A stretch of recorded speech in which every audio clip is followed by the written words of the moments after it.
welcome you to this fourth joint webinar on clinical development. Today, the focus will be on clinical development and artificial intelligence, with some questions like how AI is changing clinical development, what AI applications are already in use, and what are the possibilities and future use. To answer this question, I'm very happy to welcome our two speakers, Alvaro Pereira, CSO at Cognivia, and Sofoklis Kyriazakos, CEO at Innovation Sprint, who will share with you their expertise and view during a 30-minute presentation each. After the presentation, there will be a Q&A session, which will be moderated by Willem Doge, General Manager at Flanders.bio. Before we start, I would like just to, sorry, my slides are not available anymore. Just to consider logistics information. So there will be a Q&A session after the two presentations. The Q&A session will be 30 minutes. And we are asking to put your question in the chat or to raise hands during the Q&A session. Another point, the presentation will be available as well as the registration of the webinar. And also, I'm kindly ask you to turn your camera off and put your microphone on mute during the presentation. So let's start. I'm very pleased to welcome our first speaker, Alvaro Pereira. Alvaro, the floor is yours.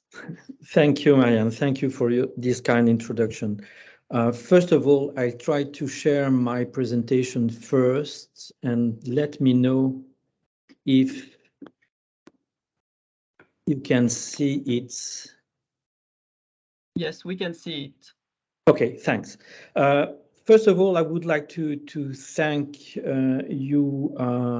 I would like to thank the organizer, Marianne, Willem, and Benedict, to let me share with you our expertise in machine learning. And before answering both questions of the title about predictions of patients' behavior in clinical trial and how these predictions may impact the estimation of the treatment effect, I would like to introduce the scope of these questions. We know how long and difficult and even expensive is the development of a new drug. Obviously, the demonstration of efficacy of a new substance is a major hurdle in the clinical development, as well as obviously the safety, where safety signals are a difficult task to assess, even though at the early stages. In addition, the enrollment of the patients, taking into account the recruitment, the high dropout rates, the lack of compliance of the patients, it's a burden in clinical trial. And finally, as you know, the finance associated with this drug development, it's a major problem. The paradox is that while these constraints and difficulties of the drug developments are thoroughly considered, the psychology of a person, which determines the relationship with others, is never taken into account, even though when these persons becomes a patient. That's quite unusual. That's why our goal is to consider that the patient psychology should be integrated in clinical data analysis in order to optimize the conduct of the clinical trial. And we will do that using predictive algorithm, using machine learning. Before talking about my talk, just a couple of seconds to define two terms, artificial intelligence and machine learning, for clarity. AI is the theory and the development of a computer system that performs tasks associated with human intelligence. And just to take an example, the speech recognition. As for the machine learning, it is a subdiscipline of the AI in which algorithms are used to learn patterns in data. Once those patterns are learned, we can build other algorithms that can be applied to predict characteristics of those data. Starting with the art of the matter, in clinical development, one of the most difficult things is to demonstrate the efficacy of our substance. Fair to say is that almost 1/3 of the phase 3 failed due to lack of efficacy for two reasons, obviously. First, because the compound is not efficacious, but more importantly, and this is a huge problem, it's because the placebo response is higher and higher all along the clinical drug development. How to mitigate this placebo response in a clinical trial? I think several methodologies have been used. First, by trying to optimizing the design of the trials, and you can see that in this slide I've picked some of them. For example, the placebo lead-in phase, where all the patients receive a placebo treatment, and after this period, the placebo responders are removed before the randomization, or the crossover design that have been used to try to mitigate this placebo response. Obviously, both methods are not optimal because most of the time, good placebo responders may be also good drug responders. Avoiding those patients in the clinical trial, it's not probably the best thing to do. The crossover designs, for example, it's something that it's not feasible for large phase 2 or phase 3, and we may have a carryover effect that could be ultimately pose a problem. There are also techniques that are used to decrease this placebo response, where the staff or the subjects are trained to have low expectations, because we know that the expectations, it's one of the characteristics that increase the placebo response. Up to now, I think the results by the training are limited. Finally, we may say that we may use imaging techniques like fMRI or PET, where it has been scientifically described in the literature that we can see the signature of the placebo effect. Nevertheless, I think it's quite expensive to include these in drug development. Those techniques are not so optimal because Je vais faire pareil pour celui de demain. Are not. If you can switch off the microphone, please. Thanks. Those techniques are not optimal because they address the placebo response by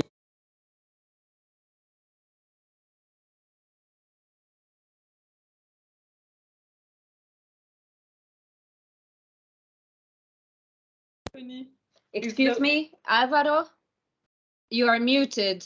You are muted, Alvaro. Sorry, where I've been muted? Okay.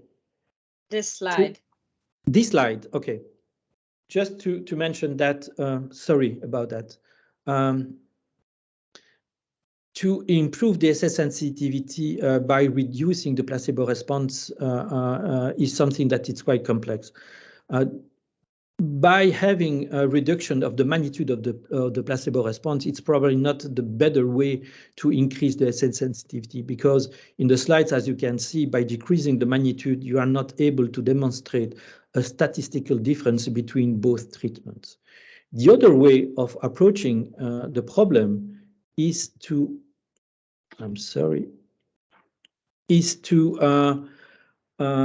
have an impact on the variability of the placebo response. I'm sorry, but I have some troubles to have the animation. Okay.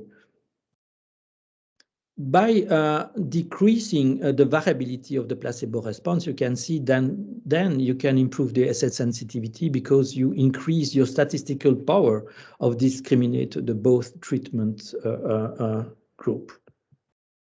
Let's take an example. If you have a populations with a large distribution of age, and if the age is one of the parameters that is associated with the response, you can see that in this example, the distribution is quite large.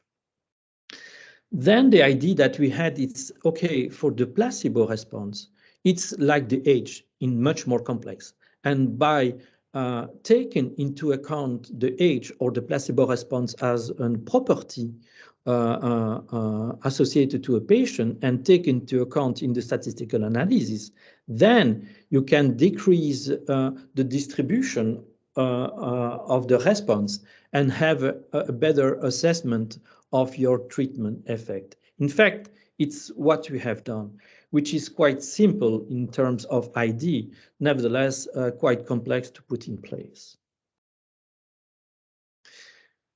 In fact, the placebo response is quite complex. After the drugs administrations and having a clinical improvement, which is a placebo response effect, these are different components that are involved in.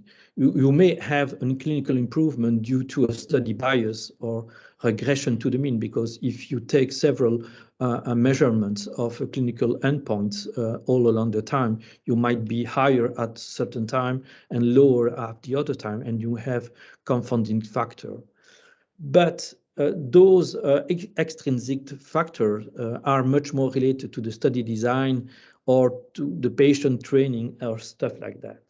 You have another components that are important and that are directly associated with the characteristics of the patients, that are the demography and the true placebo effect. We know by quite good academic literature and research that a person could be or not placebo responder, and that it's related to a real effect related to a neurological pathway in the brain. Then the relationship between the psychology and the placebo response is something that is real and complex. It's multifactorial. It depends on the expectations, the belief, the perception of the environment, and the motivation of the patients to be included in a clinical trial. Most of the time, I think the relationship between the psychology and the placebo response has been approached by only one feature, examples. What is the optimism related to the placebo response?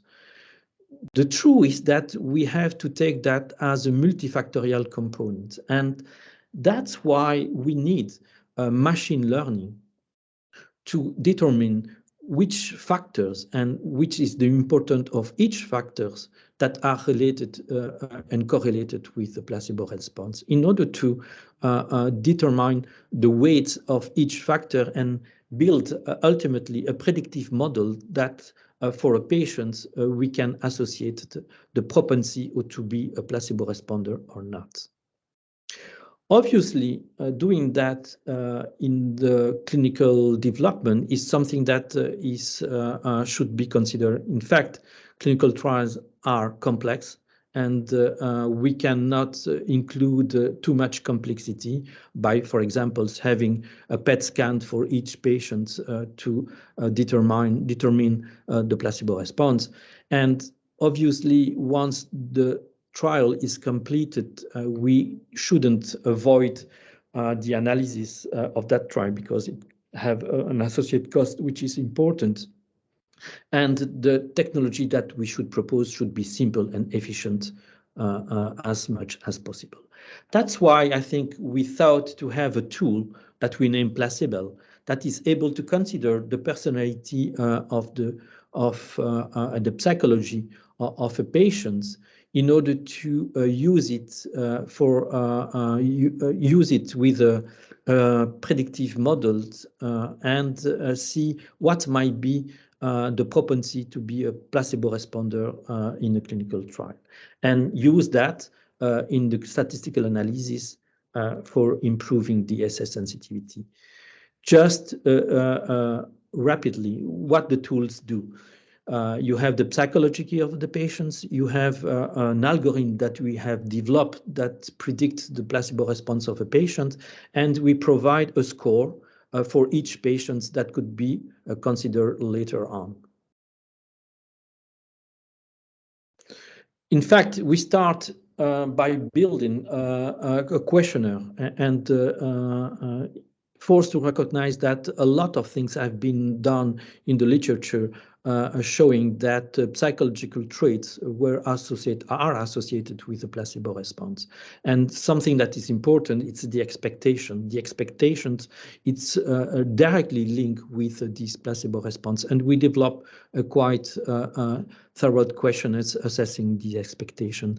Nevertheless, we know from the literature too that factors, contextual factors or social factors may also have an impact in triggering the placebo response. In the first time, we have developed this questionnaire. And once the patients fill this questionnaire, we associated the psychological trait with other baseline data. And we then give a score for the patients to be more or less placebo responder. With this score, I think you can introduce it in the statistical analysis and then reduce the variability associated with the placebo response and use it as a covariate in order to improve the assess sensitivity and the power of your study. And obviously, being a covariate, there is a lot of, I think, not a lot, but at least two main guidance that show how to use this covariate to avoid bias in the statistical analysis. It's what we did. In fact, we performed several clinical trials where we started to select the feature that could be a priori associated with the placebo response. We built models. Those models evaluated the performance of the predictions of the placebo response. And then we built an algorithm that predicted the placebo response based upon those baseline features of the patients. We did it at the beginning, mainly in pain, and we developed this in other diseases like Parkinson, dry eye diseases, and we have a lot of studies ongoing to build algorithm specifically for those diseases. Just to show how it works. In this graph on your left, you can see the evolution. If you can see my arrow, the evolution of the pain intensity all along the trial. Oh, sorry. The algorithm, what the algorithms do, it's based upon baseline data. It gives it label a patient as placebo responder or non-responders. As you can see that the patients that are labeled as placebo responders had indeed a pain intensity that decreased all along the trial, meaning that those patients were effectively placebo responder. And the patient labeled as low placebo responders were not, did not show a decrease in the pain intensity. That's for showing that with the studies that we have conducted, we were able to build a model that predicts the placebo responsiveness of those patients. That's what we have done. Just to validate that it works, ultimately what we have shown is apply this technology in a randomized clinical trial of a patients where the patients fill our questionnaire and we use the predictive models to see who will be placebo responder or not. And as you can see, the use of the algorithm is able to show who will be high placebo responders or low placebo responders. And maybe it's just also to show by this graph that by knowing these intrinsic properties of being or not placebo responders, you have a much rich information about what is the placebo responders in a clinical trial. And you can see that you have both type of population, high and low placebo responders. But the tool is not for discriminating high or placebo responder. The tool is able to give a score that is continuous. And by using this continuous score, you can see how we may improve the power of your study. You can see in this table, quite complex table, sorry, I try to depict this, where you have the endpoints of the study. In that case, it was a study in knee osteoarthritis. And the main objective, the main endpoints were WOMAC pain, WOMAC physical, WOMAC stiffness, and pain intensity and patient global assessments. You can see in the first part of the table, the patients receiving placebo treatment. The algorithm was able to predict a score, and the score, as you can see in the Pearson's correlations, show that the predicted score and the true value of the placebo response is highly correlated with a p-value which was significant. But most importantly, is to look at the R-square. The R-square is a way of variance explained by these predictions. And you can see that for the different endpoints, the R-square may be vary between 20 to 35%. It means that by using this predicted placebo score, you can decrease the noise or the variability of your distribution by almost 20 to 35%, which is quite important.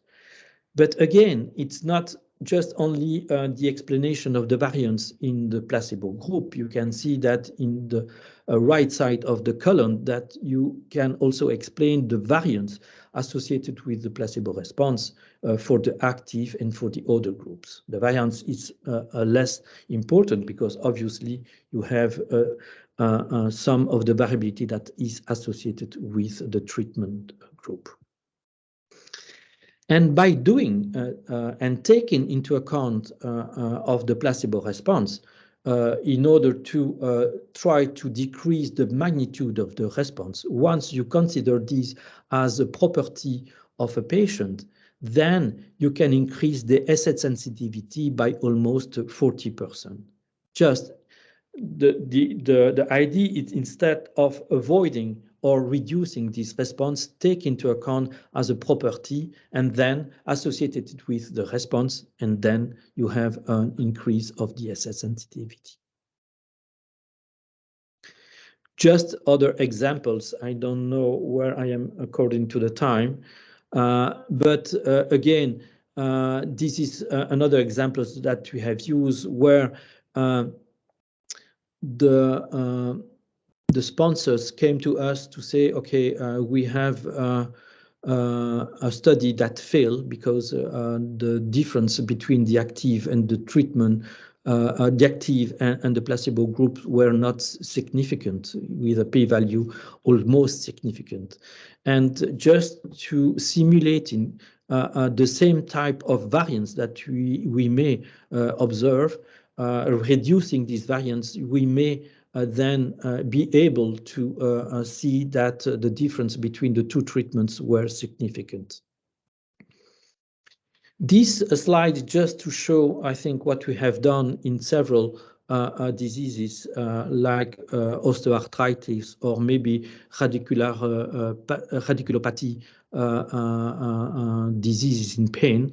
As you can see, I think we were able to explain between 20 to almost 40% of the variance. But again, which is something that is remarkable for the pain, which is a subjective measurement. In Parkinson's, for example, we were able also to build models that explain also the variance, where in that case, the investigators was the persons who rate the patient's diseases. And we have done that also, for example, dry eye. Just to mention that by considering these properties as an intrinsic factor, a covariate, we may improve the power of the clinical trials.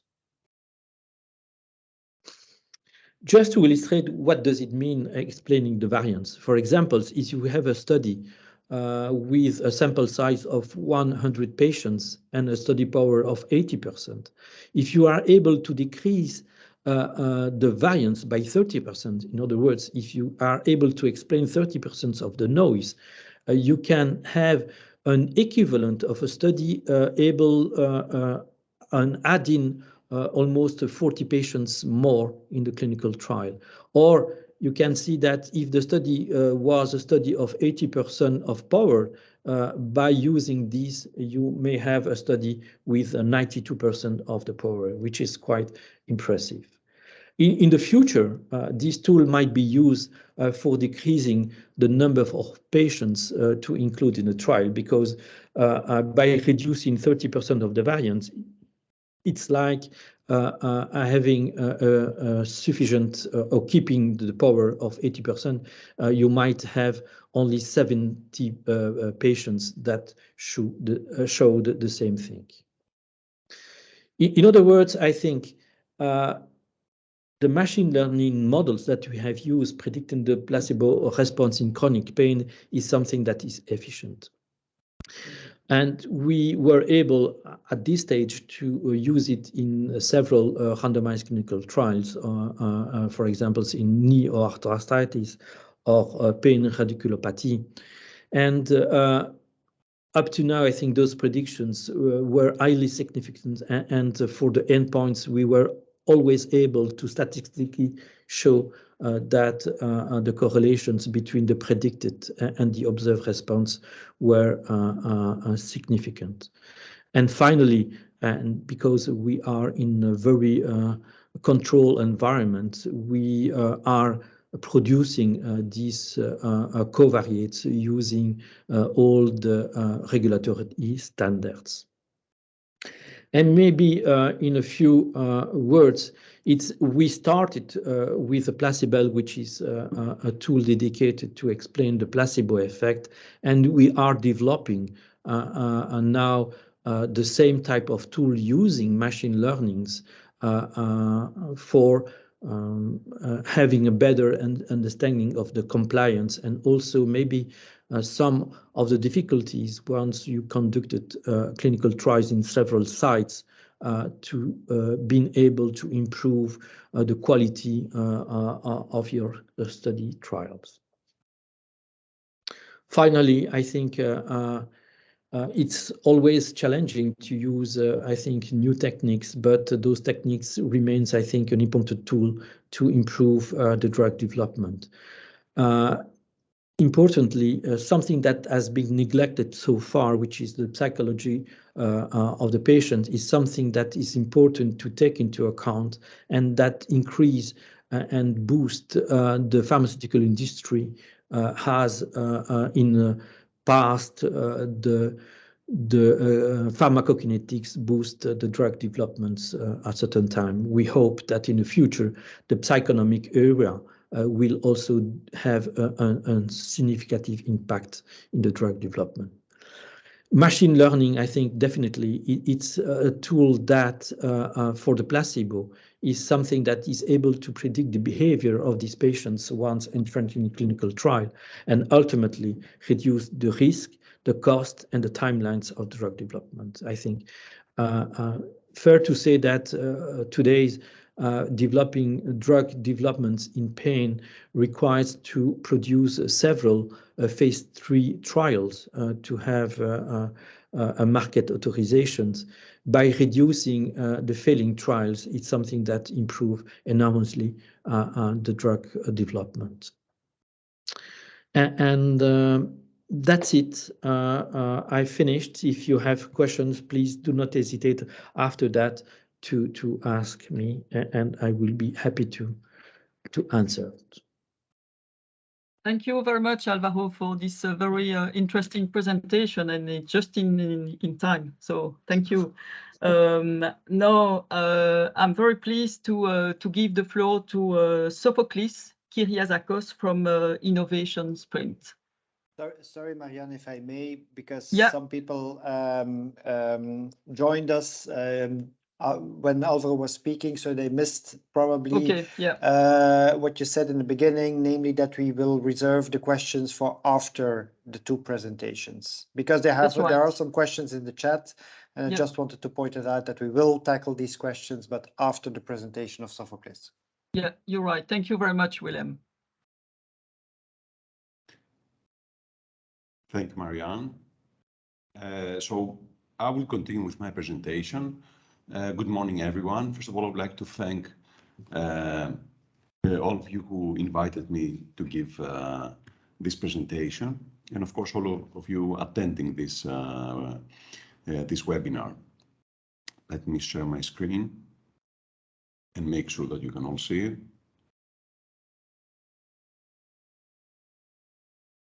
It's okay. Yes, it's okay. I'm very pleased to hear that. So my name is Sofoklis Kyriazakos. I'm the CEO of Innovation Sprint. We are a digital biotech startup in Brussels. And we have a solution which is called Healthensia. Healthensia we use for decentralized clinical studies, clinical trials, but also as a medical device for remote patient monitoring. And we are involved also with AI activities to improve our product. But I would like to start with in an unorthodox way and say that artificial intelligence and machine learning is heavily misused these days. Many of us, I can imagine, we have been involved with machine learning for the past decades. It's just that we were not calling this machine learning or artificial intelligence. And suddenly we see everywhere and everyone talking about the smartness of a solution that has AI and so on. And in the end, it's nothing more than a statistical analysis or some charts or whatever. That was not the case with the previous presentation. I have to congratulate Alvaro. I thought I knew a lot about what you do, but this is a brilliant example of how a real AI is applied in order to improve products and, of course, have an impact. I have, coming back to my background, I have a technology background. I have studied engineering, and I'm applying this in the healthcare domain for the past 15 years. And for the past 6 years, since I have started Innovation Sprint, we are using technology and also machine learning for clinical studies, clinical trials. So I'll talk to you today about the future use and possibilities of AI in clinical trials, presenting to you some challenges in clinical studies and what is the role of AI, how we can use AI for patient selection and adherence. I will elaborate on digital composite biomarkers and how you can use them for outcome prediction as well as for the interpretation of results. How in silico studies can be managed with artificial intelligence, and a few things about the topic of AI Act and AI regulation. And if I have some minutes left, I will talk to you about the Apache study and how we have applied AI to derive some nice conclusions. Starting with the challenges. You already know, and you heard also from the previous speaker, that the challenges are quite enormous, and on average, R&D expenditure in order to come up with a new drug, it could easily be beyond $1 billion. It can be between $1.5 and $2 billion. Half of this cost is related with the cost of the clinical studies. Not to mention the duration, 10 to 15 years can easily be a duration for a development of a new drug. Of course, that depends on the pathology and the type of drug, but it's a lot of period and a lot of costs. So what if we could, let's say, either minimize the duration of having a drug getting market authorization, but also how to reduce the cost? That could be a win-win situation for the industry and also for the patients. We also know that patient average dropout rates, it can easily go to 30%, depending again on the pathologies and the type of studies. And another observation is that lifestyle, and when I say lifestyle, I mean behavioral data, activity, nutrition, and all these things that today we have the means to measure and capture. These are not well considered, even though we have evidence, and there's a lot of literature there, that it can be up to 40% health determinant. And why am I bringing this up? Because this can bring a lot of data coming out of IoT sensors and so on. The processing of this data can help to come up with smart services on the one hand side, but also on ways to accelerate clinical studies. Let's talk a bit about the role of AI in clinical studies. And first of all, what is the prerequisite? Talking about AI, obviously, AI comes with big data. And big data comes often with big challenges. There are ways that you can apply AI and machine learning techniques and algorithms in not so big data. However, in most of the cases, you need big data in order to do your work. However, this doesn't necessarily mean that you need to have a study that itself produces such a large volume of data. You might have you can train your models, you can create models out of legacy studies, assuming that you can have the right correlations, and then applying these models, even with a bit less of data, can still come up to the predictions or the clustering that you want, mainly the predictions that you want to see. The characteristics of the big data, so that we make sure what big data is the volume of the data, the velocity, so how fast this goes, the variety, the different types of data that you use, and this is and the real world data today can give us a lot of variety, and also the veracity, also bringing the noise factor into the equation. Applying AI algorithms on big data, we can derive models, and these models, they can be used for many use cases, like the study design, the optimization of the study, the compliance monitoring, but also we can talk about synthetic data generation and in silico studies and outcome prediction. In most of the cases, and most of the organizations and researchers in our domain, in our industry. When we talk about AI and machine learning, obviously we do not reinvent the wheel. We are not going to apply to define or to design new algorithms. In most of the cases, we use existing algorithms, but of course we have our processes in order how to curate data, how to process the data, and of course how to do all these trial and errors that we have to go through in order to come up with the right algorithm and the right configuration to have the right result. Now, obviously, and especially when we talk about supervised learning, obviously all these models, they require training with a large volume of data. Let's see big data datasets and real-world data, because we are lucky these days that real-world data, and especially the part of the data that comes out of sensing devices, they can add a lot of features to our vectors. So we have on the one hand side the legacy big data. And when I say legacy, I mean electronic health records, phenotype models, the results from clinical studies, historical studies, lab tests that we may have during a clinical trial, images, scans, and so on. The real-world data side, this is the lifestyle data that I was mentioning before.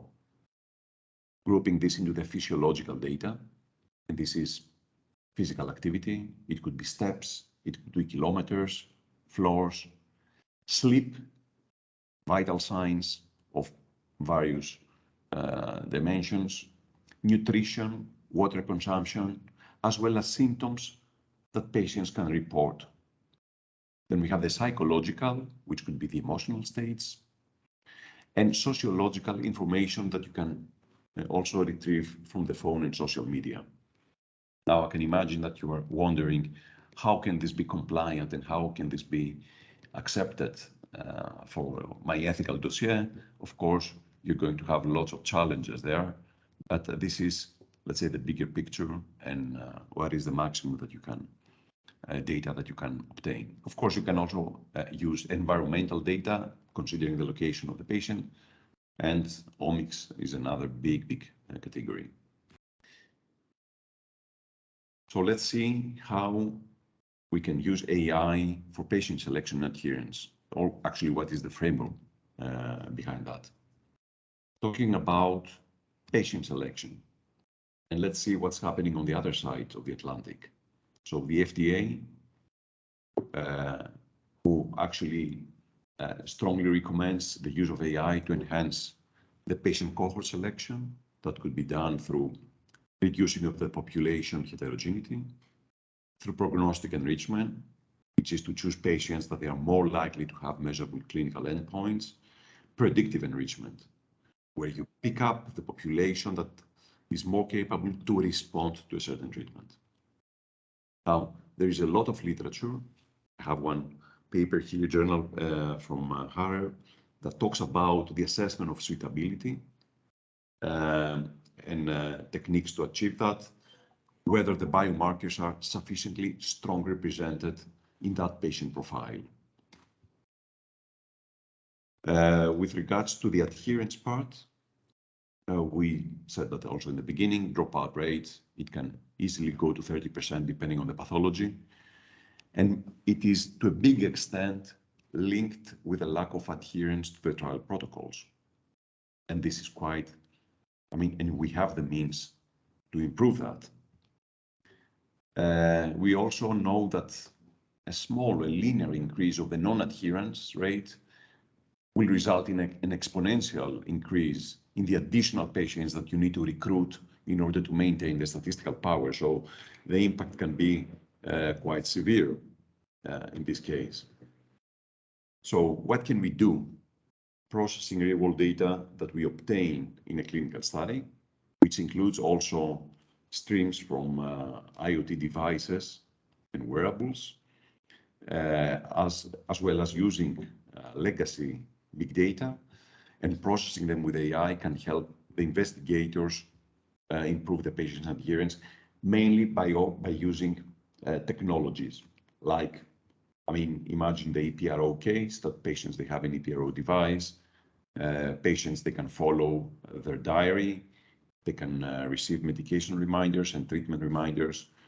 Virtual coaching that helps them also to have the right orientation throughout the day and throughout the clinical study. But also from the clinical dashboard side, the risk stratification that can be done through clustering techniques or even classification, and automatic alerts that they can be triggered. Again, several of these things that I mentioned, and I have also personal experience, they have lots of challenges when it comes to ethical approvals. But more and more we see that committees, they are open to discuss and hear how you can use it in a proper way and help. Having said that, I would like to say a few things about a topic that can have a lot of influence by artificial intelligence, which is the discovery and the usage of digital composite biomarkers that you can use for prediction and interpretation of results. We know what are traditional biomarkers. We know these days with all these sensors, the digital biomarkers that they have been introduced. Let's see now the digital composite biomarkers. Imagine that we are collecting real world data, which could be behavioral data, activity, sleep, nutrition, vital signs like the resting heart rate, and others, and any other IoT data that we can obtain. And in parallel, being a subject in a clinical study, we have questionnaires, we have self-reported symptoms, we have lab tests, and you can add several more parameters. Putting all this together, creating feature vectors, multidimensional feature vectors, heterogeneous feature vectors, and training models that could be random forest, it could be neural networks, of course, with a lot and a good training that can result in models that they have good prediction capabilities. And when I say prediction, I mean both classification and regression.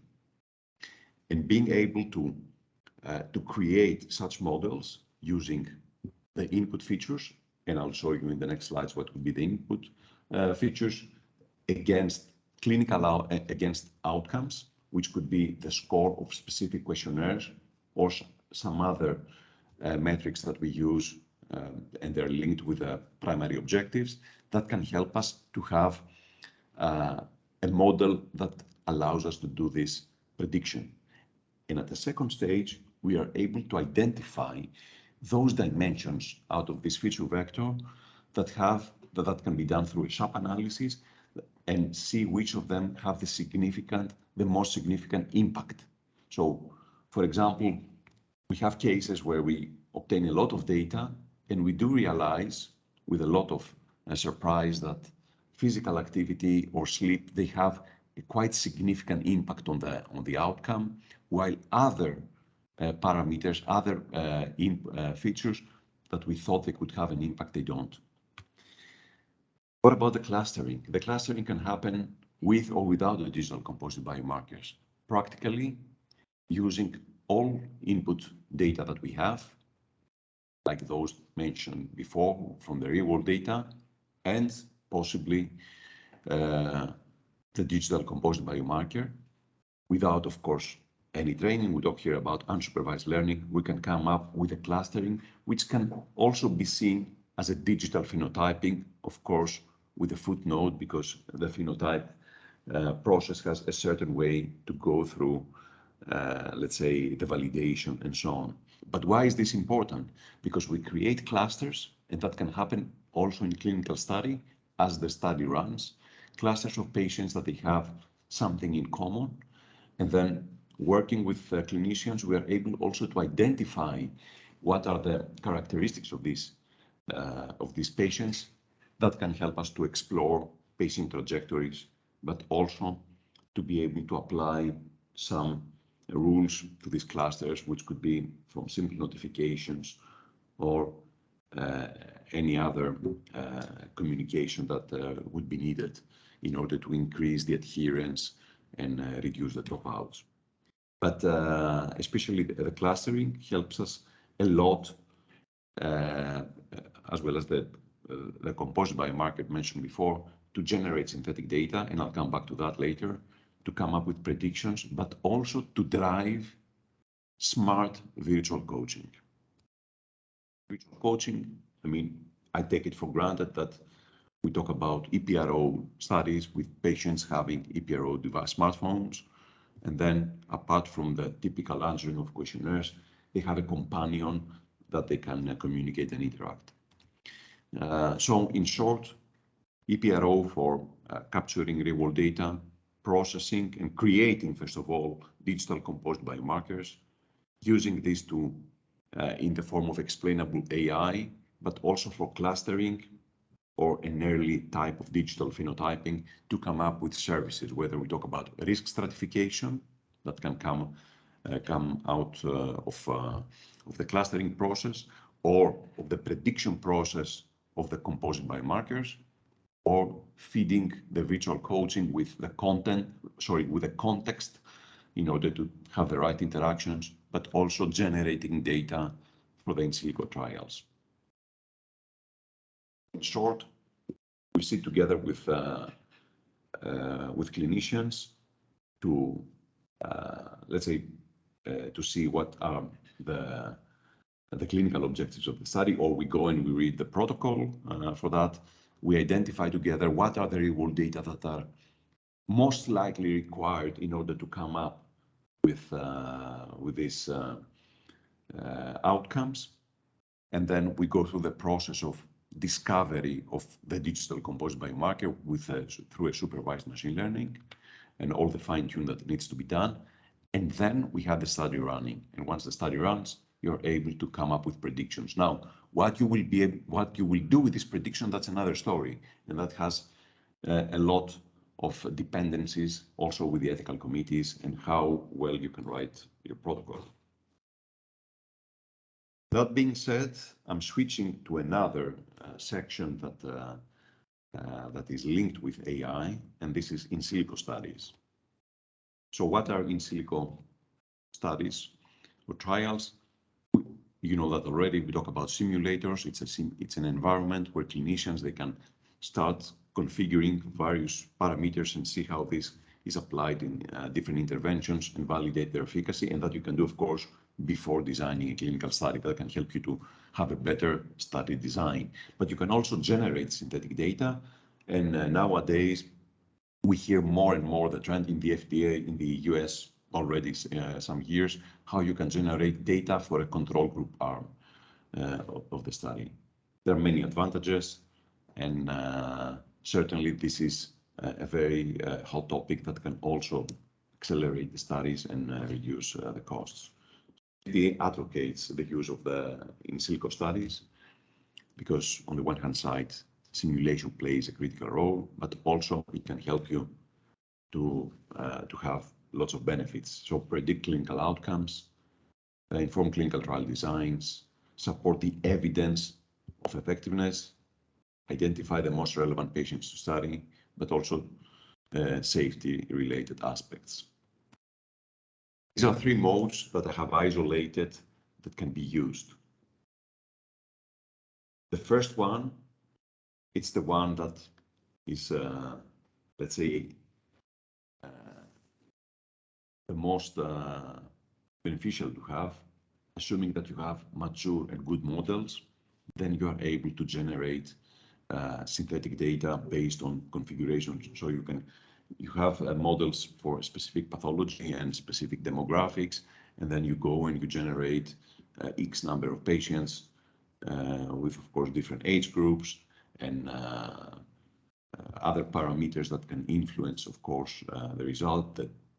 So playing actually with the inclusion criteria, and then have all these patients answering virtual questionnaires, but also generating steps and having activity. So that's something that you don't need AI. You need the AI only to create the model, but here we assume that the model is there already for you. The mode 2, I think that this is the most challenging, and this is something that it's not so easy because there is a big obstacle in having sponsors unlocking their data, but having legacy data from other clinical trials, using AI algorithms, you are able to create models, assuming of course that you have the right volume of data. You are able to create models out of these clinical trials, and then it's like going back to mode 1, generating synthetic data out of this. Now, the mode 3, it's another interesting challenge, because there you have models that they have lots of dimensions that there could be that could be interesting, like for example the activity of patients that are recruited in a clinical trial, and other behavioral data. And then you have legacy data that they do not have this information. Legacy data that they have only answers to questionnaires and lab tests. Assuming, of course, some correlation and some common ground, you can come up with augmenting and enriching the legacy data, the historical data, with additional features. And this is, of course, a quite useful thing, because it's nice to have tens of studies or thousands of studies and data from studies, but what if you could have additional features in these studies that you didn't manage to obtain back in the years that you have conducted them? So it's a different starting point. In the one mode, you have the domain expertise, but not a lot of data. In the second one, you want to go into the what-if questions. And in the third one, you have clinical data, but you're missing some attributes like the behavioral ones. Let's now talk about a topic which is not necessarily the most nice topic, but it's something that we have to, let's say, to comply. I remember myself trying to be quite far away from the regulatory aspects. As an engineer, I thought that the focus should be on the engineering aspects and not on the regulatory. But more and more, when I'm involved, when I'm being involved in this industry, I think that this is necessary, and this is the way to protect yourself, to protect your, let's say, your patients, and then come up with solutions that they make sense, and they're also in line with the ethical consideration. So the AI Act from the European Commission, it has been, and I'm mentioning this because it's quite recent. It started from, actually, it has been, the first draft has been launched last year, but I'm pretty sure that we're going to hear a lot, and we're going to be heavily involved, especially vendors, into the AI Act. For me, it's like the GDPR that changed a lot. It has been seen quite critical, I mean, with a very critical view from all of us. And in the end, most of us, including myself, we find that there is a lot of point there, and that helps the world to be a better place, given all this situation that exists with data. So this has to do with the AI applications, and the focus is, of course, to ensure safety as well as the fundamental rights protection. So that happened a year ago with the first proposal that went after the public consultation, and it was this attempt for the well-functioning internal market for AI systems that is following, and it's based actually on the EU values and fundamental rights. And it's the first major attempt in a comprehensive way to regulate such systems that can have global impact, like we had with the GDPR case. Very short, in very short, we have a classification of the systems. We have systems that they have limited or minimal risk based on their AI algorithms, and that can be, for example, chatbots or virtual coaching through a chatbot, which can still have an impact, which can still bring a risk. So wrong decisions of the AI can also impact, but this can be more manageable. Then we go to the high-risk systems, and then we go to the unacceptable systems, those that they have mainly from the ethical point of view, that they introduce an unethical risk and they are going to be banned. So we have the prohibition of unacceptable AI practices. So we talk about how to manipulate persons through subliminal techniques, okay, or exploit fragility of vulnerable individuals. Then the search for general purposes of social scoring, especially if it's done by the government. And we have such cases outside of Europe, more on the east side. But also how the remote biometric identification is going to be used for law enforcement purposes. And then we have the regulation on the high-risk AI systems, those that they can have an impact, and there is a lot of mention about medical devices.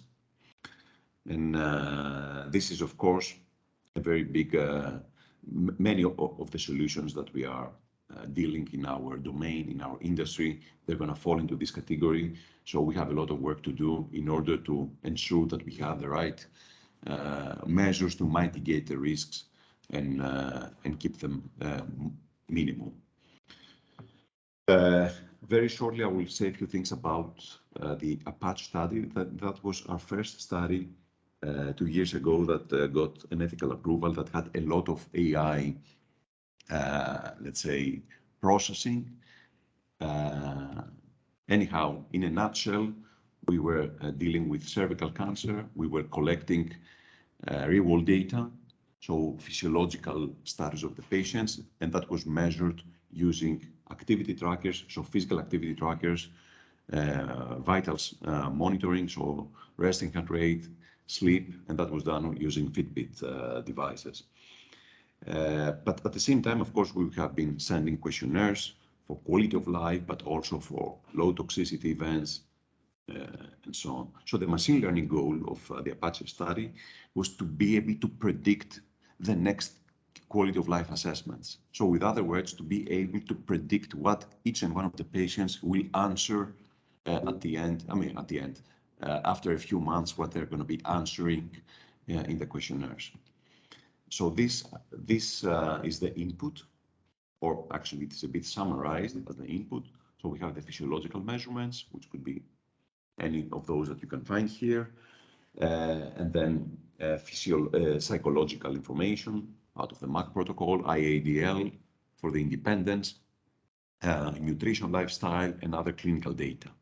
Of course, all this information, they needed some curation. It's not part now of this presentation. Just want to tell you that this is the type of inputs that we used, quite heterogeneous.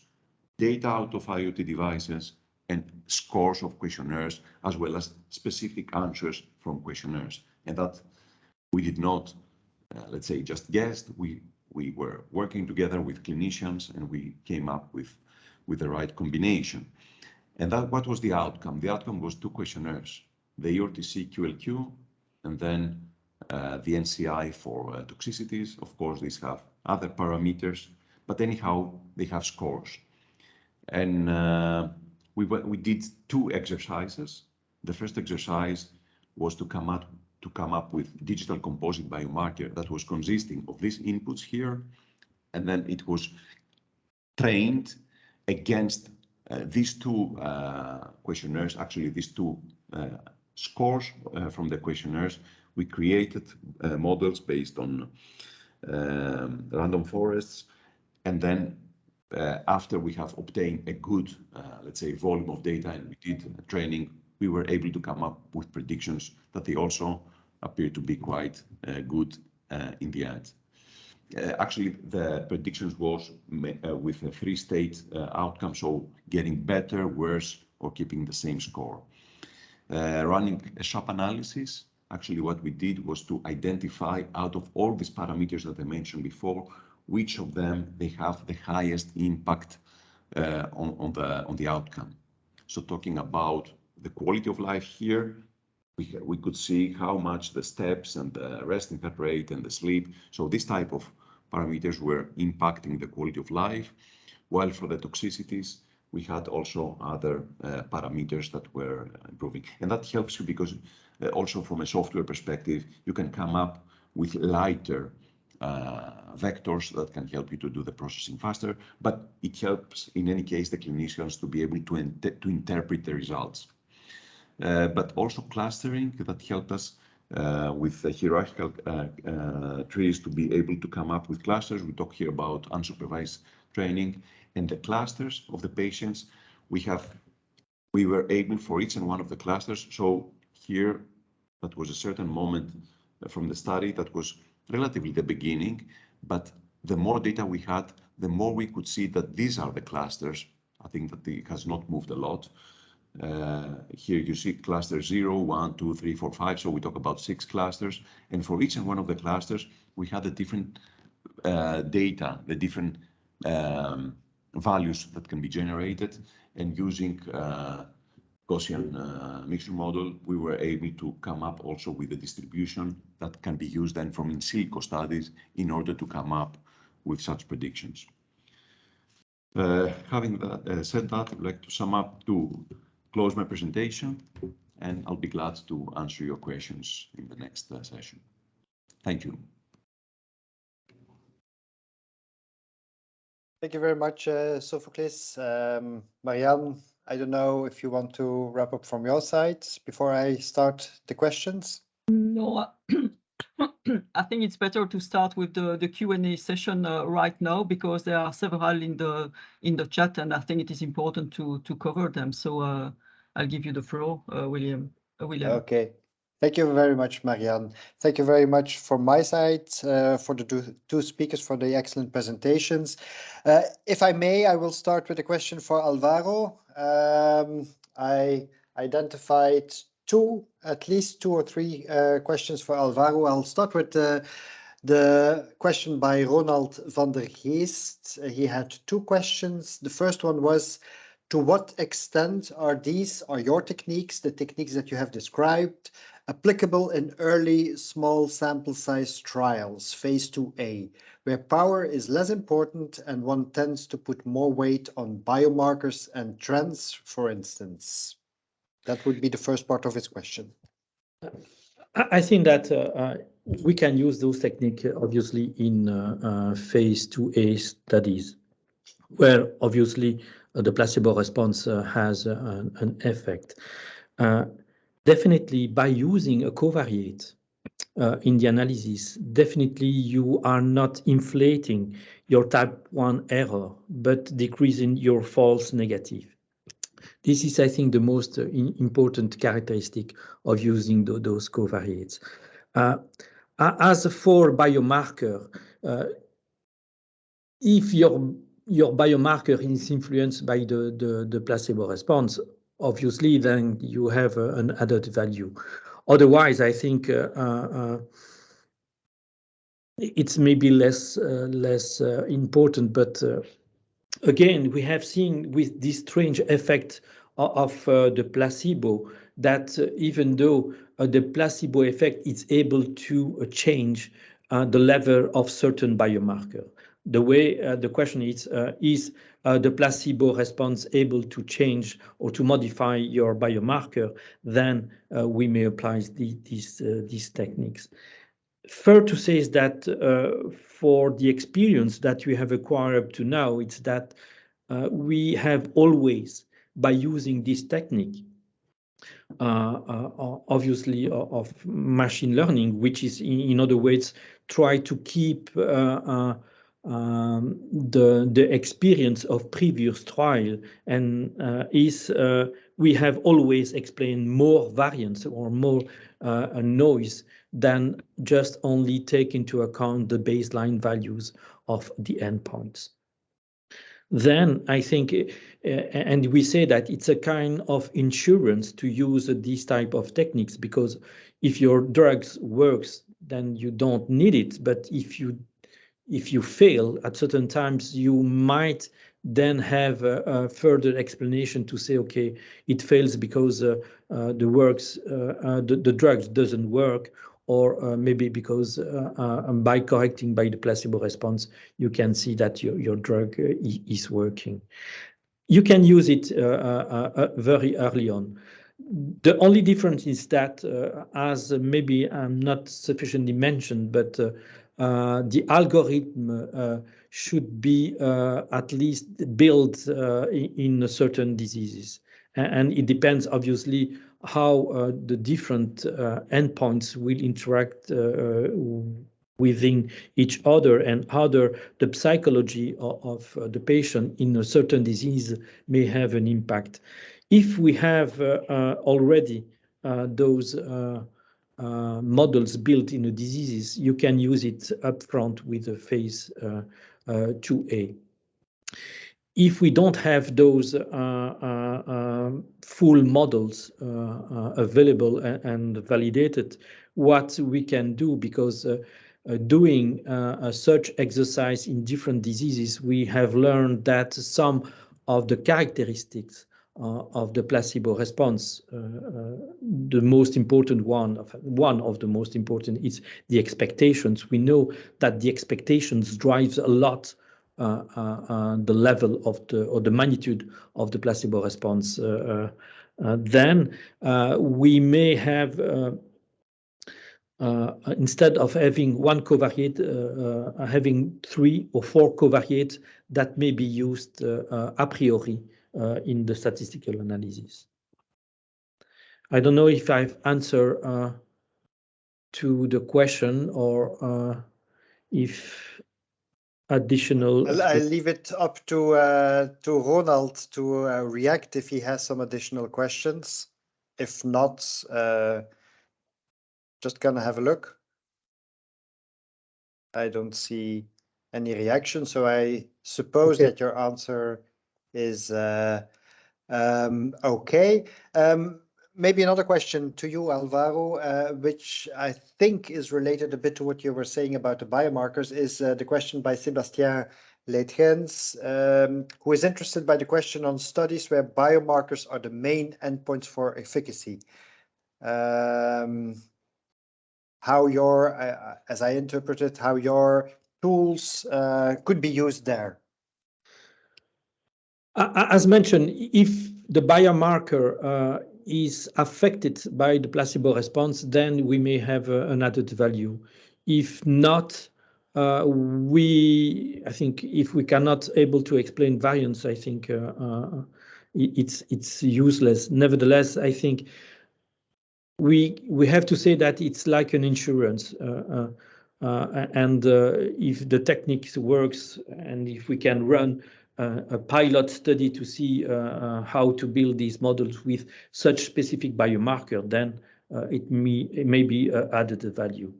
Again, maybe a further explanation, because I've seen some questions related to the regulatory folks. The most important thing is this is a covariate. The covariate takes into account baseline information, meaning that by doing properly, I think we have not introducing bias, which is quite important. Nowadays, we have to recognize that it's not a classical covariate, and we have already approached and the FDA and the EMA about that, and it's a process just to have a buying by the regulatory agency as the concept, and afterwards going with the data to the agencies. What we agreed is that being a covariate, it's quite easy, because you do your analysis with or without this covariate, and it's easier to interpret the results. The other thing is that obviously we cannot disclose the algorithm because it's our property, and what we convene is to share the IP and the algorithm with the agency through a process that goes directly to the agencies and not through the sponsors. What I may say okay, again, being a covariated, that was also the concept from the beginning. It's to be a very neutral and without introducing any bias later on in your clinical trial. Okay. Okay, I think that really answers the question. And the last question I wanted to ask you, Alvaro, already. Then I move to a question to Sofoklis from Ikram Isarti, who is curious about what happens when the clusters intersect, which is likely to happen in real-world data. Yes, this is a very good point, and you have correctly identified this challenge because it happens all the time. With the experience that we have from several trials, clusters do, let's say, I mean, there is an overlap between them, but we have to live with that. This is not a challenge. Depends how you're going to use, why you do this, first of all, why you do the clustering. One reason of doing the clustering is to be able to come up later on with in silico studies, so to come up with models that then you're going to use them in your simulators and come up with synthetic data. For that, there's not a problem because you analyze each and one of the clusters for each and one of the parameter of the input features with GMM, with the Gaussian mixture model, or any other tool that you can have and be able to generate. And of course, you can imagine that the distribution of a specific score in a questionnaire, it will have, let's say, areas of intersection with other distributions. So that's not an issue, but it's something that happens, like you correctly identify here. The other is how to treat the cluster. So you create the cluster that they do interact to some extent, and you treat them. How do you treat them? First of all, you can identify risk stratification parameters out of these clusters, and that's very useful for you in order to take some action where needed. So coming back to your question, this is something that happens, and this is something that is not creating any trouble, because in the end of the day, you do this clustering, or at least this is our experience on how we can exploit this cluster, either to generate data or synthetic data, or in order to treat this population in a certain way. And that has another, let's say, parameter that we have to bring in here, that these clusters, they are not written on stone. What I mean by that, you have a cohort of patients, you do the clustering, and then you have a frequency of running this thing. So sometimes you see, what we have observed is that, especially after the first weeks, patients, they stick to their initial cluster. But we should not take this for granted. We have seen also patients moving from one cluster to another, which makes very well sense, because in some cases, the clinicians were able to identify stages of the disease based on the clusters that have been generated. Some other times it was just risk stratification that was also based to a good extent to the behavior of the patient and the dropouts and so on. Okay. I suppose this is the end of your answer. Before I ask you, Sofoklis, a last question, and I have a question for both of you at the end. Just looking at the audience, if there are any people waving with their hands because they have a question or a reaction or whatever. Just give you some time. If not, I will ask you my last question for Sofoklis. What about the ethical committees? They have not been touched upon, I think, in these two presentations. How do they look at AI in view of clinical trials? We have seen, let's say, an evolution in this at least the past 2 years. In the beginning, very skeptical. Of course, it made sense. We understood their concerns. There are certainly the ethical part comes first to their mind. Of course, it's also questions about other regulatory aspects. But if I was to give a small answer, because I can talk about this for very long, I would say that there is an evolution, and more we see that there are people sitting in these committees that they are open to hear about use of AI, and not having us in the position of trying to camouflage these terms and use other ways to describe it so that we legalize it for the further use. I hope there are no people in this room that misunderstand me. Okay. No, thanks. Thank you very much for your answer. Then, if I may, maybe I have one last question from the audience that I think is relevant for both of you, and I would like to have your replies on that. It's a question by Sebastian Letrens. Jumping 15 years in the future, what do you see as a role application for virtual patients, but maybe AI in broadly in clinical trials? So what are your expectations for the future? Maybe I start because it's something that we have already tested, not with virtual patients, but starting with virtual studies, which is something that we have to recognize that the pandemic has had a dramatic change in the way of conducted clinical trials. And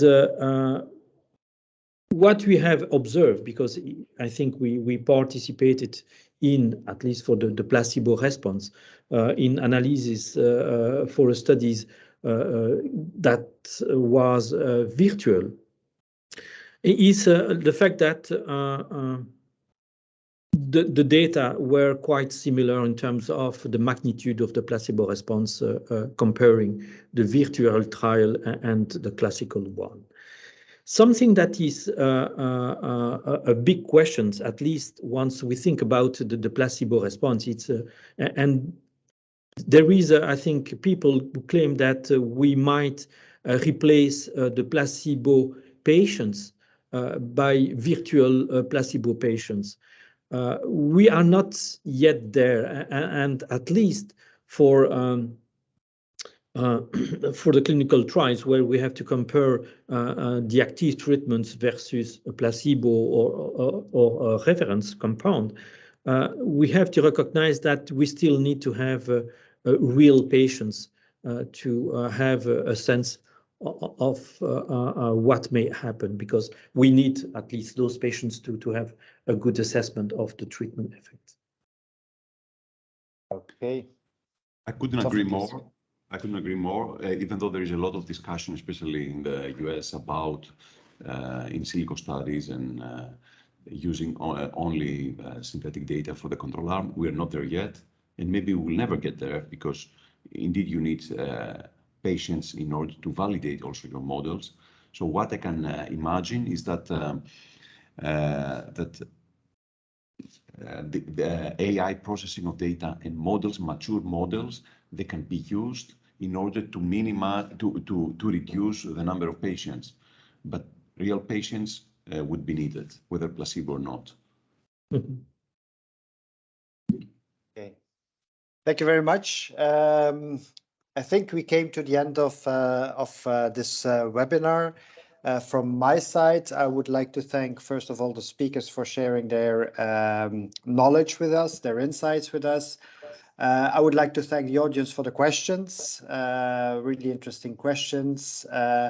And of course, I would also like to thank my colleagues from BioWin and BeCRo for setting up this webinar. And maybe, Marianne, some last words from your side?